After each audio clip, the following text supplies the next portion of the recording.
네, 요즘 배달 음식 많이 드십니까? 코로나로 인한 사회적 거리두기가 해제되면서 음식 배달이 요즘 큰 폭으로 감소했다고 합니다. 여러 이유가 있겠죠. 정철진 경제평론가와 자세한 내용 알아보도록 하겠습니다. 어서 오세요. 네, 안녕하십니까. 네. 네.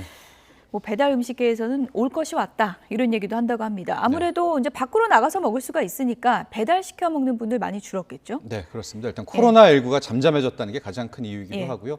최근에 높은 인플레이션, 시중에 돈이 마르지 않았습니까? 그러니까 돈이 귀해지면서 사람들이 턱턱 내던 이런 배달 팁의 부담을 느꼈던 결과다 이렇게 볼 수가 있겠고요.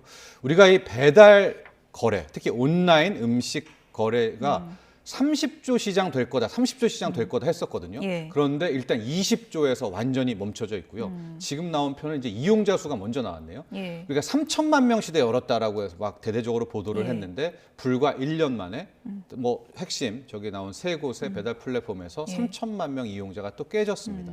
그래서 2천만 명대로 줄어들었고 시장 규모로 보면 앞서 말한 것처럼 뭐 30조가 코앞이다 했는데 지금 20조에서 딱 멈춰 있고요. 월별로 따지면 지금 매달 거의 한 2조 원대 이상의 배달 음식 거래가 이루어졌었거든요. 예. 그러나 지금 한 달에 거의 2조 원대 시장도 깨지는 한 1조 9천억 정도로 월별 시장도 줄어들고 있고 이게 추세별로도 빠르게 떨어지고 있어서 최근 나온 이 배달 거래 시장, 온라인 배달 시장이 크게 위축되고 있다. 이렇게 설명해 드릴 수 있겠습니다. 나가서 먹을 수 있는데 굳이 뭐 시켜 먹냐 이러면서 나가서 이제 먹는 사람들이 많아졌기 때문에 그런 것도 있지만 제가 주변에 요즘 물어보면 네. 배달을 끄는 분들이 배달료 때문에 그렇더라고요. 그렇습니다. 너무 비싸더라고요, 예. 요즘에. 우리가 뭐 3년 전 아니면 예. 비단 코로나 때만 해도 힘들었지만 시중에 돈이 넘쳐나던 시대였죠. 그때는 저금리였었고 예. 그래서 뭐 아메리카노 한 잔 시키면서도 그걸 들고 예. 뭐 작년 같은데 저희 사무실에도 그런 라이더분들이 커피 한 잔을 들고 배달을 예. 하는 그런데 이제는 달라졌죠. 나갈 수도 있지만 특히 돈이 굉장히 귀해졌습니다. 지금 금리도 많이 배달비가요, 올랐고요. 5,000원에서 6,000원, 멀면 10,000원까지도 받거든요. 그렇습니다. 저희 정확한 표현은 배달 팁입니다. 배달 팁? 소비자가 내는 예. 배달 팁이 거의 7,000원대 이상. 물론 이것도 거리, 이용 시간에 예. 따라 다르지만 이렇게 된다면 뭐 경우에 따라서는 6,000원, 뭐 7,000원짜리 짜장면에 배달 팁이 거의 한 4,000원, 5,000원 붙게 되니까 예. 저금리에 돈이 귀하고 또 집에서 밖에 못했을 때야 턱턱 이 배달 거래를 했지만 이제는 소비자들이 굉장히 좀 각성한 상태 이렇게 설명해 드릴 수 있겠습니다. 그래서 집에서 이거저거 시켜 먹고 뭐 주문하고 하다 보면 한 달 배달비만 모아봐도 이게 수십만 원이다 이렇게 하소연하는 분들이 많더라고요. 그렇죠. 그러나 예. 그걸 좀 따지는 분들도 없었거든요. 사실은 뭐 예. 작년까지만 해도. 예. 그런데 이제는 제가 아까 예. 각성이라는 표현을 썼는데 예. 말씀하신 대로 와 내가 이런 냈던 배달팁만 모아도 얼마야? 그래서 요즘은 전화를 해서 직접 가신다던가 예. 뭐 아니면 매장에서 이제 픽업이라고 하죠. 픽업을 해서 갖고 예. 온다든가 뭐 이런 행태들이 많이 늘어난 것 같습니다. 아이들이 이제 워낙에 배달 중에서도 치킨 좋아하니까 아이들 이제 치킨 한 마리 좀 시켜줄까 하면서도 요즘에는 고민이 많이 된다고 합니다. 왜 그런지 그래픽으로 좀 준비를 했는데 보여주시죠. 뭐 교촌 치킨을 하나 좀 예를 들어서 저희가 네. 좀 살펴봤습니다. 아이들이 좋아하는 허니 콤보요. 23,000원인데 네. 여기다 배달비 5, 6,000원, 많게는 7,000원까지 하면 치킨 한 마리 시켜주고 3만 원을 내야 되는 상황이거든요. 그렇죠. 그런데 이제 저 배달팁 7,000원은 아마 예. 꽤 가정이 된 거고요. 예. 그래도 그래도 4, 5천 원 4,000원, 하잖아요. 5,000원 예. 하게 되니까 거의 지금 치킨 한 마리에 3만 원에 육박하는 시대가 됐다. 뭐 부담이 되는 건 사실입니다. 예. 뭐 아이들 간식 시켜주는데도 10,000원, 20,000원으로 해결이 안 되는 세상이 되고 그 중에서도 이제 배달비가 부담이 상당히 많이 되다 보니까 아, 배달비가 왜 이렇게 오른 거지? 궁금해하는 분들이 많더라고요. 기본적으로는 이 배달 시장이라는 것이 예. 이제 코로나가 시작과 함께 급속도로 커졌잖아요. 근데 배달을 하는 주체는 바로 라이더들입니다. 그렇죠. 그러니까 기본적으로 라이더의 수급이 초반에는 빠르게 늘어나지 않았던 것이 이렇게 높은 배달비가 높은 큰 핵심입니다. 지금도 많이 늘어서 한 40만 명 정도가 전국의 라이더가 활동하고 있다라고 하는데 불과 몇 개월 전까지만 해도 수급을 맞추기가 어려웠고요. 또 최근에는 이렇게 저렇게 배달 시장이 위축이 됐잖아요. 불과 몇 개월 사이에. 그러니까 또 이 배달 라이더 분들이 떠납니다. 그래서 계속해서 이 수급이 아직도 이제 훨씬 더 수요가 많은 이런 상태이기 때문에 예. 라이더들의 수급 부족 문제가 하나가 있고요. 두 번째는 역시 인플레이션입니다. 기본적으로 인건비 뭐 이런 것들이 많이 올랐기 때문에 예. 그리고 최근에는 좀 많이 떨어졌다고 하지만 유류비 뭐 오토바이나 이런 걸 타야 되니까 기본적으로 기름값이 많이 오르는 것도 여기까지 함께 포함이 됐다 이렇게 볼 수가 있는데 역시 라이더들이 귀했다라는 것들이 가장 큰 핵심이다 이렇게 볼 수가 있겠습니다. 그러니까 배달비도 비싸고 또 최소 주문도 맞춰야 되고 이렇다 보니까 2, 3만 원씩 매일 나가야 되는 그런 현실에서 좀 네. 물가도 오르고 해서 너무 힘들다는 분들이 많고 네. 그런데 이제 궁금한 거는 우리가 이렇게 어렵게 내는 배달비요. 누가 가져가는 거예요? 이게 용어가 좀 예. 어렵기도 하고 예. 혼용되기도 하는데 예. 기준을 좀 정해야 될 것 예. 같아요. 우리가 실제로 내는 것들은 그러니까 소비자가 내는 돈은 저기 나왔지만 배달 팁입니다. 예. 그러나 라이더들이 받아간다는 것들은 저보다 훨씬 더 많죠. 그러니까 즉 고객은 배달 팁, 네. 점주가 일정 부분을 좀 부담을 아, 하게 되는 배달 단식 부담하는 거예요? 단식은 아닙니다. 아니에요? 예, 하고 비중도 달라요. 그러니까 달라요? 어떤 점주는 내가 좀 배달비를 낮춰서 더 많은 고객을 끌고 싶다라고 하면 배달 팁을 줄이고 예. 자기가 아, 배달료를 높이면서 고객을 더 끌어올릴 수가 있는 그런 구조로 되어 있다라고 볼 수가 있겠고요. 저 사이에서 플랫폼들은 이제 중개 수수료라든가 예. 혹은 업주에게 마케팅료를 받아가는 형식으로 또 이제 이익을 챙기고 이런 구조로 이루어졌다고 그럼 보죠. 배달비 많아지는 게 점주들도 부담이겠네요. 그렇죠. 점주들 입장에서도 부담이고 예. 비용적인 부담도 부담이지만 예. 앞서 말한 것처럼 배달 팁이 올라가게 되면 소비자들이 안 시키잖아요. 그러니까요. 예, 그러니까 전체적인 매출이 떨어지는 것들로도 부메랑이 돌아올 수밖에 없는 또 근원적인 이유가 될 수가 있습니다. 그럼 배달료 좀 떨어뜨리려면 지금 뭐 현실적인 대안이 있는 겁니까?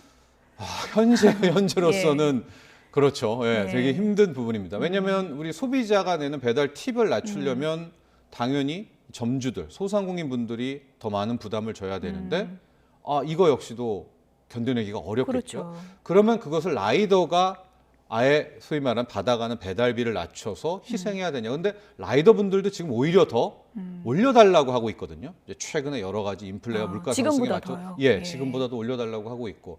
그럼 플랫폼에서 뭐 이런저런 마케팅이라든가 수수료를 떨궈야 된다고 하는데 그거는 뭐 회사 사기업이잖아요. 민간 기업이잖아요. 예. 그러니까 이런 뭐 그 누구도 양보할 수 없는 타이트한 구조를 갖게 되고 있는 거예요. 근데 뭐 이런 속도로 배달 수요 떨어지다 보면 대책이 안 나올 수가 없는 그런 상황으로 가지 않을까 그런 생각도 드는데요. 네. 상황이 이렇게 되다 보니까 이제 점주들 이렇게 제가 직접 비교도 해봤거든요. 네. 식당에서 파는 메뉴보다 이제 배달할 때 그 음식 가격을 좀 올리는 경우도 있고 어떤 가게는 좀 양을 또 줄인다 그러더라고요. 네. 여러 가지 예. 행태입니다. 우선 첫 번째로 이제 픽업하겠다라고 예. 하면은 라이더분들이 이용하는 그 때의 음식보다는 더 양을 많이 주기도 하고요. 아예 말씀하신 것처럼 매장에서 하는 가격과 라이더를 통해서 그러니까 예. 배달 앱을 통해서 하는 가격이 다른 이중 가격 거기서 구조를 배달비를 챙기는 거 아니냐 소비자 입장에서는 또 그런 불만이 있더라고요. 그렇죠. 그러나 예. 점주는 아예 와서 그럼 먹어달라. 예. 이게 나 좋고 여러분도 좋다. 뭐 예. 이런 주장도 함께 하고 있고요. 예. 또 양을 좀 조절하는 경우도 있고 이것도 역시 케이스 바이 케이스이기도 한데 결과적으로 핵심은 이렇게 높은 배달 팁에서 배달 수요가 꺾이면서 예. 지금 웬만한 음식점들 뭐 정확한 통계는 없지만 매출 구조에 적어도 어떤 곳들은 60% 가량이 배달에서 나오고 있거든요. 예. 예. 이거에 따른 또 하나의 해법들을 찾고 있다 이렇게 보여집니다. 그래서 지금 나오는 얘기들이 뭐 배민에서 묶음 배송, 네. 알뜰 배송 이런 얘기들이 나오고 있던데 이건 어떻게 하겠다는 건가요? 그러니까 이 직전에 이게 참 역설적이고 아이러니한데요. 예. 배민원이라고 해서 예. 단건 배달 예. 빨리 가겠습니다. 물건도 뜨거워요, 음식도. 그 대신 한 건만. 예. 한데 높은 배달팁, 배달비를 책정하는 요거를 냈었는데 예. 그 뒤로 인플레이션이 오고 고금리가 오면서 자산 가격이 떨어지면서 완전히 단건 배달이 이제 무의미해졌고요. 이 역설적으로 말씀하신 대로 묶음 배달, 한 대 한 대 모아서 알뜰 배달로 해서 전반적인 배달비를 떨구게 되는 것들을 또 하나의 자구책으로 내놓고 있는 모양새입니다. 예. 요즘에 뭐 외식 물가 자체도 오르고 있는 상황입니다. 뭐 배달료도 비싸지만 음식 지금 나가서 먹는 것 자체가 너무 비싼데 네. 뭐 대표적인 서민 음식이라고 할 수 있는 자장면 같은 경우에도 지금 평균 가격이 6,000원 넘었다고 그러더라고요. 근데 아마 이 평균 가격도 이야기하시면은 또 예. 화내시겠죠. 그렇죠. 짜장면 6,000원을 늘 보도는 예. 하지만은 예. 어디서 6,000원으로 먹냐? 뭐 7,000원, 8,000원, 그렇죠. 네, 예. 8,000원 시대 정도가 지금 뭐 맞다라고 볼 수가 있겠습니다. 근데 특히 최근에 올라갔던 저 추이를 보면 너무나도 뭐 아주 가파르게 올라가 있죠. 저것이 어떻게 말하면 최근에 발생했던 물가 상승, 인플레이션을 역설적으로 짜장면 가격이 반영한다라고 볼 수가 있는데요. 또 이 역시도 다 이유들이 있습니다. 기본적으로 자장면을 만드는 뭐 밀 가격, 또 오이 가격, 들어가는 다 식용유 올랐죠. 가격 그것들이 다 올랐고요. 예. 여기에 인건비가 올랐고요. 또 여기 음식을 만드는데 뭐 가열하게 되는 석유 제품. 우리 올 겨울에만 해도 난방비 가격이 급등하게 되면서 작았던 가게들, 소상공인 사장님들은 오히려 그 난방비 폭탄 때문에 한 달간 영업을 쉬는 게 예. 오히려 낫다. 뭐 이런 예. 얘기까지 나올 정도니까 그런 것들이 이제 다 고스란히 음식 가격에 반영이 되고 그걸 이제 소비자 부담으로 일부 넘기게 되는 그런 구조가 됐습니다. 자영업자분들이 워낙 어렵기 때문에 음식값 왜 올리냐 이렇게 또 항의할 수만은 없는 그런 상황인데 요즘에 이게 짜장면 이렇게 나오는 거 보면은 저희가 좀 웃지 못할 풍경도 있습니다. 예를 들어서 짜장면 이렇게 받으면 오이채가 이렇게 올라가잖아요. 요즘에 오이 가격이 너무 오르다 보니까 좀 보여주시죠. 오이채가 아니라 이게 무순으로 네. 바꿔서 나온다 그럽니다. 네. 예. 저런 것도 있고 이런 것 같아요. 우리가 어떤 설렁탕 집이 너무 맛있어요. 예. 하고 막 난 여기 평생 단골을 할 거야. 예. 그런데 이제 그 가격이 한 10,000원이었어요. 예. 그런데 그 설렁탕 집이 12,000원으로 올립니다. 그러면 아 좋아 12,000원이어도 이 설렁탕 집은 내가 갈 거야 하겠지만 만에 하나 15,000원으로 올려버리면 뭐 맛있고 단거리고 하든 간에 예. 발길을 뚝 끊습니다. 이게 무슨 얘기냐면 이 점주 입장, 식당 예. 사장님들도 가격, 이 고용비가 올랐다고 비용 부담이 올랐다고 고스란히 가격 정가를 할 수 없다는 뜻이죠. 그럼 어떻게 하겠습니까? 앞서 말한 것처럼 가격은 고정시켜 놓고 최고 맥시멈을 정해 놓는 예. 거죠. 12,000원에 박아 놓고 뭐 무순으로 바꾼다던가 예. 양을 줄인다던가 뭐 0.8인분을 내돈다든가 0.5인분을 한다던가 이제 이런 식으로 자구책을 예. 펼치는 좀 우픈 이야기다 이렇게 보여집니다. 오이 대신 무순 올라가 있어도 좀 자영업자분들 이해를 해야 되는 건가요? 그렇죠. 아마 많이 올랐다고는 하지만 예. 뭐 제가 가는 식당의 사장님들도 다 반영한 사장님은 거의 없을 겁니다. 일정 예. 부분을. 그만큼 또 가격과 소비자의 선택이 굉장히 밀접한 관계니까요. 예. 네. 최근에 소비자 물가는 조금은 잡혀가는 분위기라고는 하지만 불안 요인은 상당히 많습니다. 지금 네. 또 이제 유가가 오르잖아요. 네. 이건 어떤 영향이 있는 건가요? 바로 직전에 나왔던 우리 3월 소비자 물가 상승률을 보면 이제 4%대 4.2까지 예. 떨어졌습니다. 예. 그런데 4.2로 왜 이렇게 빨리 떨어졌는가? 핵심은 국제 유가, 즉 기름값이 예. 작년 대비 꽤 많이 떨어졌거든요. 그래서 물가를 끌어내린 것이었고 우리가 이런 먹거리와 에너지, 기름값과 먹거리 가격 뺀 물가를 근원 물가라고 쓰는데요. 예. 근원 물가는 오히려 4.8%로 안 떨어진 채 더 높습니다. 이것은 지금 떨어진 물가가 기름값 떨어져서 떨어진 거지 요거 뺀 우리 사회 곳곳은 이미 물가 상승, 인플레이션이 퍼져 있다라고 볼 수가 있는 거거든요. 예. 자, 근데 이런 대목에서 그럼 바꿔 생각해서 만에 하나 유가가 오르면 어떡하지? 그런 물가는 또 튀어오를 가능성이 상존해 있는 거죠. 예. 지금 뭐 물가가 상반기까지는 뭐 이렇게 크게 영향은 없을 걸로 보이는데 불안 요인들이 굉장히 많죠. 전기요금도 오르고 네. 갖가지가 다 오르는데 가장 우려되는 부분은 어떤 부분이세요? 최근에 다시 솟구치고 있는 유가입니다. 유가. 네, 아. 유가가 배럴당 WTI 기준으로 80달러까지 다시 왔거든요.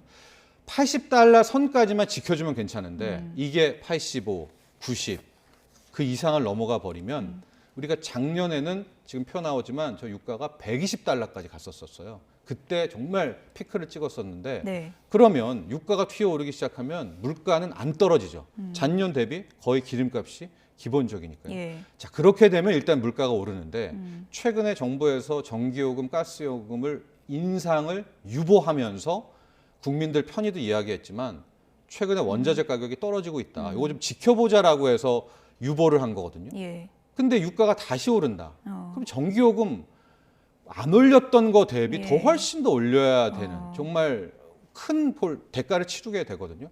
그럼 여기서 전기요금, 가스요금이 오르면 공공요금이 크게 오르겠죠. 그렇죠. 그럼 물가는 또 크게 오릅니다. 그래서 지금부터 당국도 그렇고 소비자도 그렇고 기름값이 여기서 올라버리면은 정말 인플레는 다시 시작되는, 예. 다시 재점화된다라는 것들을 꼭 기억하시면 좋겠습니다. 물가 잡는데 이렇게 대외 변수가 속출하면 참 대책 잡기가 맞습니다. 어려운 건데 이 부분은 좀 신경을 써야 되는 부분 같고 그리고 끝으로요. 요즘에 금값은 또 왜 이렇게 오르는 거예요? 달러 가치가 떨어졌기 달러 때문이다. 가치가 예, 떨어져서, 이렇게 예. 보시면 될 것 같아요. 원래 인류의 돈은 금이었죠. 예, 하고 금과 달러가 같이 갔던 금태환 제도였는데 이게 71년에 미국이 금을 버리고 우리가 알아서 달러를 찍을게라는 일종의 이제 금태환을 포기를 하게 됩니다. 자, 그러면서 달러를 막 찍어냈잖아요. 네. 그리고 그 대가를 인플레이션이라는 걸 치르고 또 최근에 은행 위기가 막 터졌는데 이것들을 보니까 달러를 또 찍어내서 위기를 메운단 말입니다. 이제 금만한 게 없다. 뭐 이렇게 되는 그렇습니다. 겁니까? 이거 예. 달러는 종이돈이다. 그래서 예. 오히려 달러보다 금, 은, 실물 수요로 빠르게 가게 되면서 최근에 금값은 다시 온스당 2,000달러를 돌반지가 지금 거의 40만 원이라고 네, 그러던데요. 그렇습니다. 한 돈당 예. 40만 원이 되고 있고 저 금을 뭐 투자할까요? 은은 더 할까요? 말까요는 기본적으로 앞으로 달러 가치가 어떻게 되나를 계속해서 보시고 추적하시면 될 것 같습니다. 예. 금을 지금 뭐 사는 게 맞는 건가? 아니면 더 좀 나중에 사는 게 맞는 건가? 어떻게 보십니까? 시점을? 예. 제 개인적으로는요. 금과 은이 있는데 네. 굳이 하시겠다면 예. 저는 은 쪽의 상승 탄력이 훨씬 더 그렇습니까? 있다라고 예. 보고 있고요. 금은 이미 다 오른 건가요? 뭐 제 분석으로는 다는 오르진 않았지만 네. 그동안에 이 상승했던 비를 좀 보면 네. 금은 비를 보면 그렇다라고 보여질 수가 있겠고요. 또 하나가 이 역시도 달러의 가치에 대비한 겁니다. 그래서 달러가 여기서 다시 힘을 낸다. 즉 당장 이달 말 5월 1일 날 제롬 파월 연준 의장이 이거 안 되겠네. 이 인플레이션 잡으려고 또 할 거야. 뭐 이런 식으로 달러가 오르면 금은은 또 약해질 수가 있습니다. 예. 그래서 금은 투자를 고려하시는 분들은 항상 이 달러에 대한 부분들도 염두에 두면서 투자하면 좋을 것 같습니다. 예. 물가가 큰 틀에선 잡혀가는 분위기라고는 하지만 지금 변수가 속출하고 있어서 좀 예의주시해야 맞아요. 되는 상황인 것 같네요. 네. 지금까지 정철진 경제평론가였습니다. 고맙습니다.